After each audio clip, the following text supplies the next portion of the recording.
Bonjour, bonjour. Alors je sais que j'ai raté 2 jours, mais je vais les rattraper début décembre, donc attendez-vous à ce qu'il y ait 2 épisodes par jour, certains jours de décembre. Évidemment, 2 épisodes par jour publiés, ça veut pas dire 2 épisodes par jour à écouter. L'idée avec ces podcasts, c'est qu'ils puissent être pertinents au-delà du jour où ils sont publiés et que vous puissiez y revenir quand vous avez envie en fonction de thématiques que vous rencontrez dans votre écriture et de ce que vous voulez bosser ou ce sur quoi vous voulez réfléchir à ce moment-là. Aujourd'hui, je voulais parler d'un phénomène qui se répète très régulièrement dans les projets d'écriture que j'ai pu voir chez les gens que j'accompagne et que là, je suis en train de vivre sur mon anneau. C'est que l'histoire qu'on écrit n'est jamais celle qu'on pensait écrire au départ. C'est pas tout à fait vrai, c'est que en avançant, le personnage apprend des choses sur son environnement, il apprend des choses sur lui-même et ses intentions se précisent. Et finalement, la problématique qu'il pensait avoir n'est pas exactement celle qu'il a. On a ce phénomène de décalage simplement de la tension dramatique, de quelque chose d'externe vers quelque chose d'interne, de quelque chose que le personnage pensait vouloir ou que le personnage pouvait percevoir à quelque chose qu'il n'avait pas encore perçu. Et ça, c'est le phénomène naturel de l'engagement. Quand le personnage s'engage dans son objectif, il va être amené à progresser dans sa connaissance de cet objectif, dans sa connaissance du contexte dans lequel cet objectif se réalise, ou en tout cas dans lequel il veut le réaliser. Et il va faire émerger des nouveaux aspects de sa réalité qu'il n'avait pas encore vus, auxquels il était peut-être aveugle, et qui va prendre du temps, il va falloir du temps pour qu'il puisse les conscientiser et les intégrer à sa conception de son identité, à sa conception du monde, et qui réajuste ses objectifs, ses envies, ses besoins, etc. Dans mon cas, moi je suis parti avec cette idée un peu lointaine, vague, générale, de faire un bouquin avec des sociétés secrètes, sur des sociétés secrètes. Et alors ça c'est intéressant aussi, c'est que dans le processus créatif, on va se dire qu'on a un sujet, mais on oublie parfois de faire le lien entre notre envie, le sujet sur lequel on écrit, et la construction dramatique. En me disant, tiens, je vais faire un livre sur les sociétés secrètes, je pensais que le personnage allait découvrir des sociétés secrètes et les rencontrer, etc. Et je me suis pas dit qu'en fait ça pouvait être ça son objectif dès le départ. Or, ce qui arrive là, je suis aux 2 tiers de l'histoire. Ce qui arrive maintenant, c'est que je me rends compte que ça doit être son objectif dès le départ et que quelque part, déjà dans le premier jet, c'est un petit peu là en filigrane. C'est un fil conducteur que le personnage suit déjà sans complètement l'assumer. Donc dans la réécriture, la première chose que je vais faire, c'est de réaffirmer cette envie-là, de lui mettre de l'enjeu, en particulier dans le premier acte que j'ai pas très bien étoffé pour l'instant, sur lequel je tâtonnais beaucoup et je cherchais l'histoire. Le premier acte est inexistant dans mon premier jet. Dans la réécriture, je vais pouvoir créer ce premier acte avec la connaissance que j'ai maintenant de l'histoire. Et je vais pouvoir créer de l'imaginaire dans mon personnage, créer encore une fois des enjeux, créer de la projection de mon personnage sur cette notion de société secrète.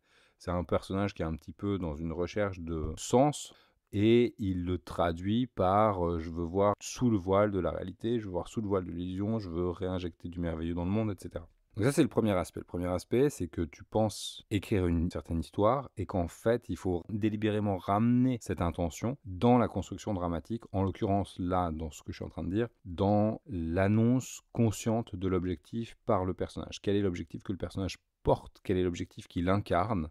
C'est à ça que sert le premier acte, c'est à faire incarner l'objectif, pour que quand on annonce l'objectif, au moment de l'incident déclencheur, au moment de la bascule vers l'acte 2, eh ben, pour le lecteur, ce soit déjà un objectif qui soit chargé de pertinence, de cohérence, et notamment ça on le fait avec les enjeux.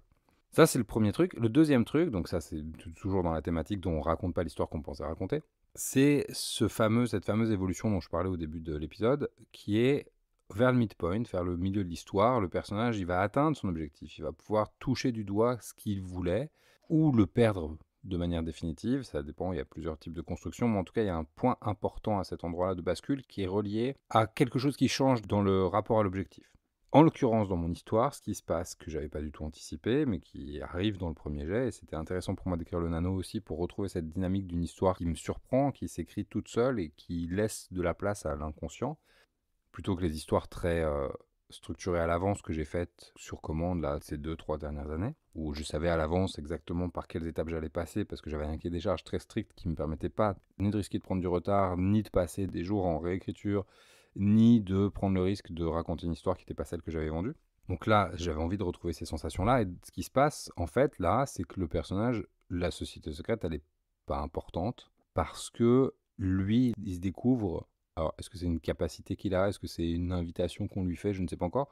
Mais il se découvre la possibilité de basculer littéralement entre différentes réalités. Donc ce qui était pour lui un objectif métaphorique de voir la réalité derrière la réalité, d'injecter du sens par le symbole, finalement il va se rendre compte qu'il a accès à une réalité qui est jouxte la réalité qu'il connaissait, une réalité un peu plus magique, une réalité un peu plus littéralement merveilleuse. Comment est-ce qu'il va gérer ça? Je ne sais pas encore, parce que ça va être l'objet du dernier tiers. Mais en tout cas, c'est ce basculement entre ce que je voulais et ce que j'obtiens, il y a un écart. Parfois, j'obtiens beaucoup plus que ce que je pensais pouvoir obtenir. Et mon objectif était trop petit par rapport à la réalité de la potentialité que m'offrait le monde. Et là, c'est ce qui se passe dans cette histoire. Des fois, c'est l'inverse. Des fois, on a un personnage qui a un objectif beaucoup trop grand par rapport à la réalité, et il faut qu'il apprenne à faire le deuil de ce truc-là. Il y a plein de variantes. Mais le point commun, et c'est quelque chose que je vois et que j'entends dans tous les accompagnements, dans le mastermind, dans les accompagnements de projets, dans toutes les formes d'accompagnement que je fais, depuis maintenant plus de 10 ans, c'est très commun que l'auteur, arrivant à la moitié de l'histoire, décroche un petit peu, tende à patiner, à y voir un petit peu ailleurs, parce qu'il sent qu'il y a une fluctuation, il sent qu'il y a un truc qui a bougé, mais il n'a pas encore mis le doigt dessus. Et ce qui a bougé, c'est vraiment cette compréhension que on doit passer à une autre dimension de notre histoire. Moi, j'appelle ça la verticalisation parce que ça part de l'extérieur et ça descend vers l'intérieur du personnage, ça descend vers... Moi, je montre toujours le ventre, je trouve que c'est un truc qui est très ancré profondément dans le personnage, dans l'émotionnel brut, dans la base du personnage, dans ses fondations. Et donc, on passe d'un truc qui est très mental, de « Ah tiens, j'aimerais bien les sociétés secrètes, le symbole dans le monde, le merveilleux, etc. » très conceptuel, à quelque chose de très vécu de manière immédiate, de manière très viscérale. Ça arrive dans la romance, ça arrive dans le policier, ça arrive dans tous les genres. Et ce qui est intéressant pour nous, en termes de méthodologie, c'est de laisser de la place à ça et d'amener de la conscience, puisque c'est quelque chose qu'on n'anticipe pas. Tout simplement parce que c'est pas possible, vu la masse d'informations à prendre en compte, de tout faire consciemment. Donc on a besoin de laisser venir. Et en plus, c'est pas possible parce qu'il faut que nous-mêmes on passe par le processus de transformation, c'est-à-dire qu'on suive le personnage sur sa trajectoire, en train d'agir, en train de rencontrer le monde, en train de se heurter à ses obstacles, en train de les dépasser, en train de développer des ressources. On a besoin de passer par là pour que puisse émerger une compréhension plus vaste de l'histoire.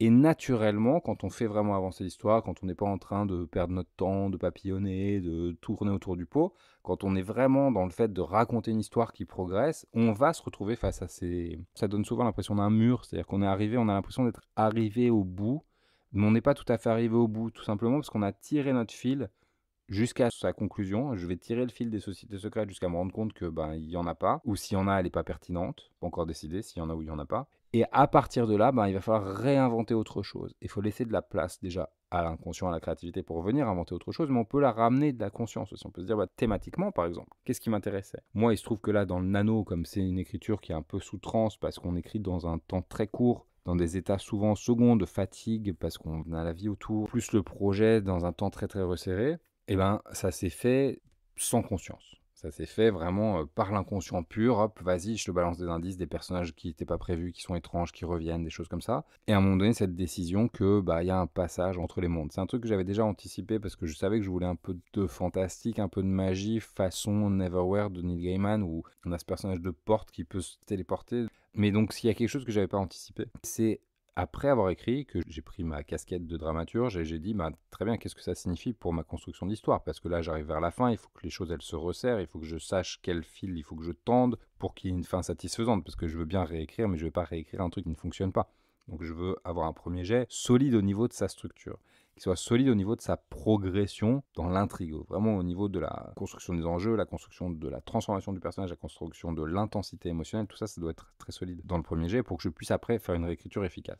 Donc une fois que j'ai écrit ça et que j'ai dit, ok, voilà ce qui se passe en réalité, c'est pas une histoire de société secrète, c'est une histoire de littéralement pouvoir basculer entre des niveaux de réalité différents, qu'est-ce que ça raconte? Et après, je relis ça à mon intention de départ et ça m'éclaire sur la trajectoire du personnage. Et ce parallèle que j'ai fait, en tout cas cette opposition que j'ai faite entre un personnage qui cherchait une réalité sous la réalité métaphorique et qui rencontre une réalité sous la réalité littérale, ça a fait tilt. Parce que c'est vraiment très intéressant en termes de progression thématique, qu'en plus je peux le relier après à des thématiques plus vastes sur la création, sur la place de l'artiste dans la société, sur la manière dont l'artiste vit sur plusieurs plans de réalité en même temps, auquel il a accès, qui est une thématique qui est importante pour moi et qui est un point de questionnement constant pour beaucoup d'artistes, et notamment dans mon travail. Pour récapituler, on part avec une intention, cette intention elle évolue au contact de la réalité de l'histoire, le personnage y vit des choses qui viennent questionner ses objectifs, qui viennent questionner ses enjeux, qui viennent questionner ses motivations, ce qui après amène l'histoire à changer, à se déformer, ce qu'on pensait raconter n'est pas exactement ce qu'on raconte, donc comment est-ce qu'on construit ce qu'on raconte réellement. Et à partir de là, il y a des choses qui émergent, et ces choses qui émergent nous permettent d'injecter de l'intention aussi dans le travail qu'on va faire, dans la manière dont on va travailler notre histoire, pour vérifier qu'il y a bien une progression intéressante des intensités, des différents niveaux d'intensité. Et le fait de savoir ça, ça permet de l'intégrer dans la méthode, ça permet en cours d'écriture, même si on est sur une écriture de découverte, de reprendre du recul régulièrement dans le travail pour remettre un peu de structure, pour vraiment faire dialoguer la partie de nous qui construit avec la partie de nous qui crée, parce que c'est pour moi des nuances du travail créatif, c'est pas tout à fait le même rapport à la matière. Et en faisant dialoguer ces deux rapports à la matière, en fait, on peut raconter l'histoire qu'on a vraiment envie de raconter et lui donner de la densité, lui donner du poids et faire qu'elle soit, au-delà de sympa à lire et de divertissante, chargée de sens. C'était mes réflexions du moment. Je vous laisse et je vous dis à demain. Ciao.